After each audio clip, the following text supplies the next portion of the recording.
4 मार्च 2010 दिन बृहस्पतिवार। आज सुबह से ही माहौल थोड़ा उलझन से भरा हुआ है। कॉलोनी के वातावरण में अजीब सी बोझिलता है। कुछ लोग खुश दिखाई पड़ रहे हैं, कुछ उदास तो कुछ थोड़ा डरे हुए। यूं तो यह भी रोज की ही तरह एक नया दिन है। सूर्य की बेखौफ किरणें कॉलोनी की गलियों में उतरने के लिए प्रयासरत हैं। प्रकाश के उजले टुकड़े ऊंची ऊंची बिल्डिंगों की दीवारों पर यहाँ वहाँ बिखरे पड़े हैं। यद्यपि ये पूरी तरह से नीचे आने में कभी सफल नहीं हो पाते। वायु का मंद बहाव धीरे धीरे गर्म होते मौसम को सहने में मददगार साबित हो रहा है। चाय की दुकानों पर अच्छी खासी भीड़ है। महावीर की दुकान पर लिट्टी और पूड़ी खाने वाले जमे हुए हैं। पता नहीं कि शाम होते होते कुछ खाने पीने का मन होगा भी या नहीं। सभी लोग प्रायः एक ही चर्चा कर रहे हैं कि आज शाम तक यूपीएससी की मुख्य परीक्षा का परिणाम आ सकता है। मारू की मित्र मंडली में इस बार मारू और खाटू दादा ने यूपीएससी की मुख्य परीक्षा दे रखी है। दोनों ही अपनी सफलता को लेकर आशान्वित हैं और विश्वास से भरे हुए भी। वैसे इस आत्मविश्वास के पर्याप्त कारण भी हैं। खाटू दादा हमेशा से बेहद मेधावी विद्यार्थी रहे हैं। उत्तर प्रदेश की बोर्ड परीक्षा में दो बार मेरिट लिस्ट में स्थान पा चुके हैं। स्नातक में वे गोल्ड मेडल हासिल कर चुके हैं और 2 बार आईएएस का साक्षात्कार दे चुके हैं। दुर्भाग्य यह रहा कि अब तक उन्हें अंतिम सफलता नहीं मिल पाई है। आईएएस में यह उनका अंतिम प्रयास है। अब जाहिर है कि कोई इस कैलिबर का आदमी अपना अंतिम प्रयास पूरी तैयारी के साथ ही देगा। इस प्रयास के लिए उन्होंने 1 वर्ष का गैप लेकर काफ़ी अच्छी तैयारी की है। उस तैयारी की चमक खाटू दादा के चेहरे पर स्पष्ट देखी जा सकती है। मारू भी अपनी सफलता को लेकर आत्मविश्वास से भरा हुआ है। आईएएस के क्षेत्र में मारू का उदय अचानक से हुआ है। एक समय था जबकि मारू के जीवन में स्पष्ट तो नहीं पर एक अवधारणा थी कि नौकरी नहीं करनी है। वह कला के क्षेत्र में कुछ बड़ा करना चाहता था। इसलिए स्नातकोत्तर पूर्ण करने के बाद उसने पढ़ाई छोड़ दी थी, पर शीघ्र ही उसे अपने पागलपन का एहसास हो गया था। एक रोज मारू के पिताजी अचानक ही दुनिया से विदा हो गए। वे इस पूरी दुनिया में उसके पागलपन को सपोर्ट करने वाले इकलौते व्यक्ति थे। शायद उन्हीं की प्रेरणा के चलते वह इतना बड़ा निर्णय ले पाया था। लेकिन अब मारू का सहारा छूट गया था। कई बार जिंदगी में हम नियति तय नहीं कर पाते और फिर नियति ही हमारे रास्ते का चुनाव करती है। मनुष्य के प्रयासों के अपेक्षित परिणाम ना मिले तो समझ लेना चाहिए कि नियति हमें किसी अन्य दिशा में ले जाना चाहती है। पर मारू नियति से नियंत्रित होना नहीं चाहता। मनुष्य की शक्ति में उसे पूरा भरोसा है, लेकिन बुरा समय इंसान की प्राथमिकताएं बदल देता है। पिताजी के मृत्यु के बाद कुछ महीने तो इसी उधेड़-बुन में निकल गए कि अब क्या करना चाहिए।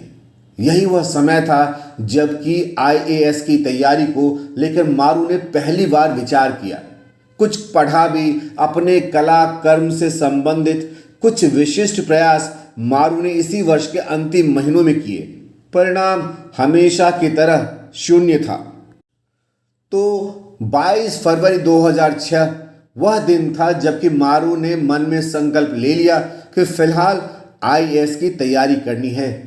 इसी दिन वह अपने एक मित्र विश्वदेव से भारतीय राज्य व्यवस्था की पुस्तक पढ़ने के लिए पहली बार अपने कमरे में लाया। यह सफ़र मारू के लिए आसान ना था क्योंकि उसका बेस बेहद कमज़ोर था। दीन दुनिया की ज़्यादा जानकारी उसके पास नहीं थी। सामान्य ज्ञान लगभग शून्य था। उसे यह भी पता ना था कि भारत में कितने राज्य हैं और उनकी राजधानियाँ क्या हैं।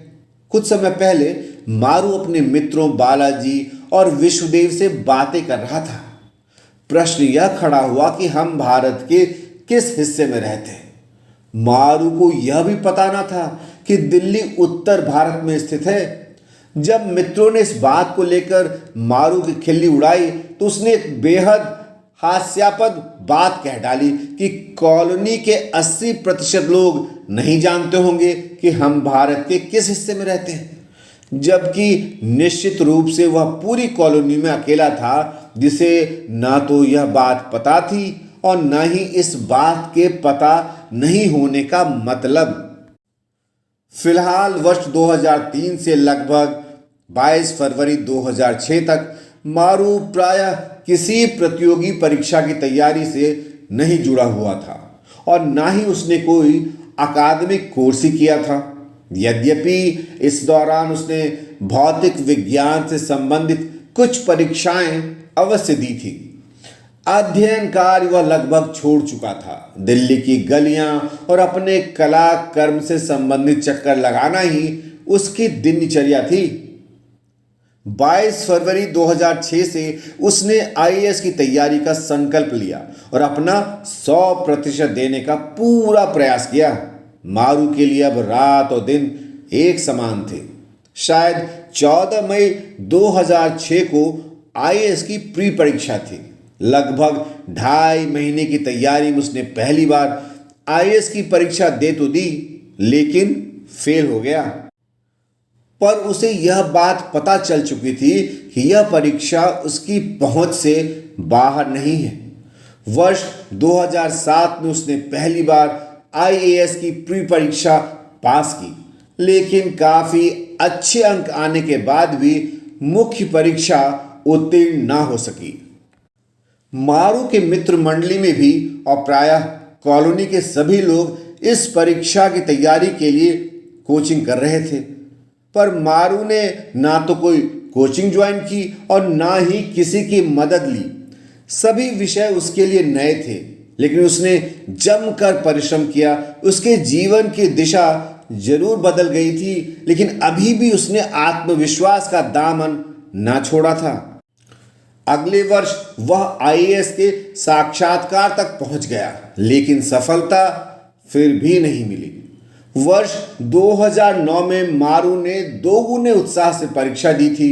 इस वर्ष उसके पेपर्स भी वर्ष 2008 के मुकाबले काफ़ी अच्छे हुए थे, लिहाजा उसे उम्मीद थी कि बीते वर्ष की तरह इस बार भी वह साक्षात्कार देगा और अंतिम सफलता भी हासिल करेगा। तो दोनों मित्रों के आत्मविश्वास से भरे होने के पीछे मजबूत कारण है। आजकल भारत में हॉकी विश्व कप चल रहा है। मारू ने शाम को भारत और स्पेन के बीच होने वाले मैच के 2 टिकट ले रखे। दोपहर का समय है। मारू खाटू दादा की बिल्डिंग B10/11 में उनके साथ है। दोनों मित्र खाटू के फ्लोर से एक फ्लोर नीचे स्थित एक अन्य मित्र कुमार रतन के कमरे में बैठे हुए रिजल्ट का इंतजार कर रहे हैं। तीनों मित्र आपस में बातें कर रहे हैं। मारू बीच बीच में कमरे से बाहर जा रहा है और फिर वापस आ जाता है। एक बार फिर मारू तथाकथित बालकोनी की ओर चल पड़ा है। कमरे के बाहर चप्पलों का ढेर लगा हुआ है। एक चप्पल मारू के पैर से लगकर घिसटकर थोड़ा आगे आ गई है। वह उस चप्पल की ओर उड़ती हुई निगाह डालता है और अपने पैर से ही उसे यथास्थान रखने की कोशिश करता है। बालकोनी के कुछ हिस्से को अभी धूप ने नहीं छोड़ा है। मारू की परछाई दीवार के सहारे हिल डुल रही है। किनारे पे रखा डस्टबिन अपनी पूरी क्षमता तक भर चुका है। बालकोनी पे आकर वह सामने की बिल्डिंग की तरफ देखता है। अभी अभी एक कबूतर उसके सामने एक छत से उड़कर दूसरी छत पर जा पहुंचा है। वहां पहले से ही बैठी एक छोटी चिड़िया कबूतर को देखकर उड़ गई है। वह कमरे की ओर वापस चल पड़ा। रास्ते में उसे कुमार रतन मिला। कहाँ चल दिए कुमार भाई? उसने पूछा। बस मारू भाई, बाथरूम से होकर आता हूँ, कुमार रतन ने जवाब दिया। मारू कमरे में खाटू दादा के पास जाकर बैठ जाता है। दोनों मित्र बातें करने लगते हैं। दोनों डरे हुए भी हैं। भले ही उन्हें अपनी सफलता पर भरोसा है, पर वे आईएएस के परीक्षा परिणाम की अनिश्चितता को अच्छी तरह से जानते हैं। कुमार रतन अपना मोबाइल कमरे में छोड़कर ही बाथरूम गया है। अचानक ही उसका मोबाइल बज उठा। कुमार कमरे में नहीं है, इसलिए फोन खाटू दादा ने उठाया। परीक्षा परिणाम आ चुका है। उधर से कुमार रतन के किसी मित्र ने उसका रोल नंबर पूछा। खाटू दादा ने पहले अपना रोल नंबर बताया। उधर से जवाब आया, नहीं है। मारू खाटू दादा के चेहरे को देखकर अनुमान कर चुका था। खाटू दादा ने नहीं है को धीमी आवाज में दोहराया। उनके चेहरे का रंग उतर चुका है। मारू भी भय से कांप उठता है। खाटू दादा ने अब कुमार रतन का रोल नंबर बताया। कुमार का चयन हो गया है। सबसे अंत में मारू का रोल नंबर बताया गया, उसका भी चयन नहीं हुआ है। खाटू दादा का चेहरा पूरी तरह से बुझ चुका है। चेहरे का तेज जैसे पलों में समाप्त हो गया हो। मारू की भी यही हालत है। यह खाटू दादा का अंतिम प्रयास था। मारू के पास आईएएस का अटेम्प्ट अभी शेष है, लेकिन उसके पास दिल्ली में रहने के लिए पैसे नहीं हैं। उसने सोचा था कि मुख्य परीक्षा में उत्तीर्ण होने के बाद घर से 12,000 रुपये मंगवा लेगा। फिलहाल उसके ऊपर 12,000 रुपये का ऐसा कर्ज है जिसे वह टाल नहीं सकता। वैसे भी पिताजी की मृत्यु के बाद वह घर से पैसे मांगने में झिझकने लगा है। यद्यपि उसके घर से उसे पूरा सपोर्ट है और घर वालों का उस पर भरोसा भी है। यदि वह अभी फोन कर दे तो तुरंत ही पैसे आ जाएंगे, लेकिन फिर भी पता नहीं क्यों उसे संकोच होता है। दोनों मित्र बेहद निराश हो चुके हैं। मारू को इस समय एकांत की आवश्यकता है। मारू कहता है, दादा मैं नीचे जा रहा हूं। मुझे अकेला मत छोड़ यार मारू, खाटू दादा ने कहा। आवाज इतनी ज्यादा सर्द और शुष्क थी कि मारू सन्न रह गया। दोनों मित्रों की आंखें मिली। चेहरों पर हवाइयां उड़ रही हैं। दोनों कुछ पलों तक एक दूसरे को देखते रहे। सपनों के टूटने की आवाज नहीं होती, इसलिए कमरे में पिन ड्रॉप साइलेंस है। कुमार रतन अभी बाथरूम से वापस नहीं आए हैं। तेरे पास तो अभी आधी भी चांस है, पर यार मेरा तो यह अंतिम प्रयास था, खाटू दादा ने कहा। खाटू, एक परिवार में 2 छोटे बच्चे थे। उन्होंने खिलौनों की एक लिस्ट बनाई कि जब वे बड़े हो जाएंगे तो ये सभी खिलौने खरीद लेंगे। कुछ वर्षों के बाद जब वे बड़े हो गए तो उस लिस्ट से 10 गुने या उससे ज़्यादा भी खिलौने खरीद सकते थे। लेकिन दादा, अब उनके लिए उस लिस्ट का कोई मतलब नहीं था। मारू इतना बोलकर शांत हो गया। खाटू दादा हतप्रभ से उसे देखते रह गए। चारपाई के एक कोने पर तकिया रखा हुआ है। खाटू ने अपनी दाईं कोहनी को तकिए से टिका रखा है। पैरों में उन्होंने बरमूडा पहना हुआ है। खाटू ने अपने एक पैर को मोड़कर दूसरे पैर पर चढ़ा रखा है। मारू ने अपने दोनों पैर सहारे के लिए चारपाई के किनारे पर रखे हुए हैं और वह पीठ टिकाकर एक कुर्सी पर बैठा हुआ है। खाटू ने आगे कहा, सही कह रहे हो यार, सफलता समय पर ना मिले तो उसका कोई मतलब नहीं रह जाता। मारू कुछ जवाब नहीं देता। वह कुर्सी से उठने का उपक्रम करता है। खाटू दादा उसे फिर से रोकते हैं। मारू बताता है कि वह केवल बालकनी तक जा रहा है। चप्पल उसके पैरों से एक बार फिर टकरा गई है। इस बार उसने चप्पल को देख भर लिया है, लेकिन उसे यथास्थान लगाने की कोई कोशिश नहीं की। गैलरी में हमेशा की तरह कूड़ा बिखरा पड़ा है। एक कागज उड़कर तेजी से मारू की तरफ आया और उसके पैरों से उलझ गया। सूर्य की किरणें वापस जाने की तैयारी में हैं। परछाइयां लंबी होने लगी हैं। मारू बालकोनी तक आ चुका है। रेलिंग के पास ढलती हुई धूप अभी भी डेरा जमाए हुए है। वह रेलिंग के पास आकर खड़ा हो जाता है। उसके पैर के आगे वाले कुछ हिस्से पर धूप पड़ रही है, जबकि शेष आधे हिस्से पर छाया है। डूबते हुए सूर्य का प्रकाश धीरे धीरे कम हो रहा है। मारू ने महसूस किया कि अंधेरा अचानक ही काफी ज्यादा बढ़ गया है। उसने रेलिंग से थोड़ा आगे झुककर ऊपर की तरफ देखा। आसमान के एक टुकड़े को काले बादलों ने ढक लिया है। उसने अपने पैरों पर निगाह डाली तो धूप का बचा हुआ हिस्सा भी उसे छोड़कर जा चुका है। हवा थोड़ी तेज चलने लगी है। उसने अपनी शर्ट की जेब से एक सिगरेट निकाली। पैंट की जेब से माचिस निकालकर सिगरेट सुलगानी चाही, लेकिन तीली बुझ गई। उसने नजरें ऊपर उठाई। सामने तार पर पड़े कपड़े तेज हवा से फड़फड़ा रहे हैं। इस बार थोड़ी अतिरिक्त सावधानी से उसने सिगरेट जला ली है। एक कष्ट लेकर उसने सामने की बिल्डिंग की तरफ देखा। एक कबूतर एक छत से दूसरी छत की तरफ उड़ चला और इस बार उसने एक चिड़िया पर हमला बोल दिया। चिड़िया घायल होकर गिर पड़ी और तड़पने लगी।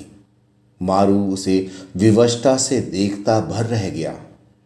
उसने कुछ सोचते हुए अपनी आंखें कसकर बंद कर ली हैं। पलकें बंद होते ही गालों का एक हिस्सा कुछ भींग सा गया है। उसके सामने बिजली के तारों का झुंड दिखाई पड़ रहा है। इन तारों के बीच फंसा हुआ एक कपड़ा तेज हवा से फड़फड़ा रहा है। अभी अभी एक बिल्ली डस्टबिन से कुछ लेकर सीढ़ियों की ओर दौड़ गई है। अचानक मारू को याद आया कि आज उसे भारत स्पेन का हॉकी मैच देखने जाना है।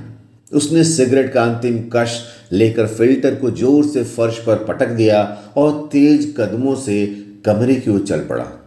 दादा, मेरे पास भारत स्पेन हॉकी मैच के 2 टिकट हैं। चलो मैच देखने चलते हैं। नहीं यार, बिल्कुल मन नहीं हो रहा है। यार खाटू, तुम जिंदगी भर पढ़ाई करते रहे हो। बीते 1 साल से मैंने भी और तुमने भी दिन रात मेहनत की है। मित्रों के साथ थोड़ी बहुत मौज मस्ती, खाना पीना और पढ़ाई। इसके अलावा क्या जीवन है हमारा? कुछ हासिल हुआ? कब तक खुद को बांध कर रखोगे भाई? अब तो मुक्त हो जाओ। सही कह रहा है तू। चल आज भारत स्पेन का मैच ही देखते हैं, खाटू दादा ने कहा। कुमार रतन बाथरूम से वापस आ चुका है। दोनों मित्रों ने उसे बधाई दी और वे मैच देखने स्टेडियम की ओर चल पड़े। मारू और खाटू दोनों फेल तो हो गए थे, लेकिन वे अभी भी यह नहीं समझ पा रहे थे कि आखिर कैसे। लगभग 2 माह के बाद आईएएस की परीक्षा का अंतिम परिणाम आया और तब मुख्य परीक्षा के अंक जारी किए गए। खाटू को हिंदी साहित्य के प्रथम प्रश्न पत्र में 300 में से सिर्फ 66 अंक मिले थे। कैसे? कोई नहीं जानता। खाटू के सभी प्रयासों में से सबसे कम अंक थे ये। अंक तब आए थे जबकि वह इस परीक्षा के बारे में और अपने विषय के बारे में सबसे ज्यादा जानता था। मारू को इसी पेपर में 300 में से मात्र 79 अंक मिले थे। बीते वर्ष जब मारू ने आईएएस का साक्षात्कार दिया था, तब उसके इसी पेपर में से 300 में से 175 अंक थे। मारू के एक मित्र थे चित्तरंजन, जिन्हें वह प्यार से चित्तू भाई कहता था। वर्ष 2008 की परीक्षा उनका अंतिम प्रयास था। मुख्य परीक्षा में हिंदी साहित्य की परीक्षा के अगले दिन मारू उनसे दिल्ली विश्वविद्यालय के ग्राउंड पर मिला था। वे बहुत खुश थे। उन्होंने बताया कि दोनों पेपर बहुत अच्छे हुए हैं, लेकिन हिंदी साहित्य का द्वितीय प्रश्न पत्र बेजोड़ हुआ है। पर बाद में वे फेल तो हुए ही, साथ ही हिंदी साहित्य के द्वितीय प्रश्न पत्र में उनके अंक 300 में से केवल 90 थे। वे काफी दिनों तक यूपीएससी से उसका स्पष्टीकरण मांगते रहे, कोर्ट गए, आरटीआई का भी इस्तेमाल किया, जबकि नतीजा शून्य रहा। उसी वर्ष उसी समय चित्तू भाई ने हिंदी साहित्य से जेआरएफ की सम्मानित व राष्ट्रीय परीक्षा उत्तीर्ण की थी। इसके बावजूद आईएएस की परीक्षा में उनकी यह हालत थी। कोई स्पष्टीकरण भी नहीं था। उस वर्ष मारू ने आईएएस का साक्षात्कार अवश्य दिया था, लेकिन उसके भी हिंदी साहित्य के द्वितीय प्रश्न पत्र में मात्र 114 अंक ही थे। ऐसी घटनाओं की कोई व्याख्या किसी भी प्रतियोगी के पास नहीं होती और ना ही इनकी कहीं सुनवाई होती है। अब रातों रात किसी व्यक्ति के ज्ञान का स्तर इतना कैसे गिर सकता है कि साहित्य में 300 में से मात्र 66, 79 या 90 अंक ही आ पाए।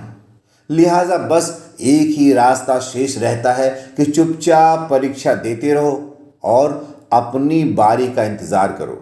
जब फेल होने की खबर आती है तो तुरंत तकलीफ बहुत ज़्यादा होती है, लेकिन फेल होने का कारण 2-2.5 माह बाद पता चलता है।